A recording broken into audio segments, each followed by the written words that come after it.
नैन्सू मैं रोने वाला नहीं, रोने वाला नहीं। नैन्सू सुनो ना, मम्मी का फिर से पेट कटेगा तब क्या करोगी? लाते लाते मारूंगा किसको? डॉक्टर अंकल को।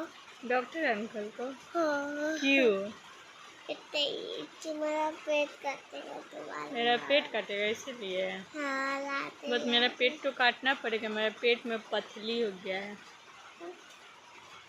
कौन करा? पता नहीं कौन करा। तुम भगवान जी को बोलो ठीक कर दे। नहीं जी, तुम भगवान मेरे से बात नहीं करोगी तो मम्मी रोने लगेगी। मम्मी रोने लगेगी, सच्ची मम्मी रोने लगेगी। नहीं जी भगवान। नैन्सू नहीं मत रो। नैन्सू तुम रोएगी नहीं ना? सुन ना, तू रोएगी नहीं ना? रोएगी? क्यों रोएगी? इतना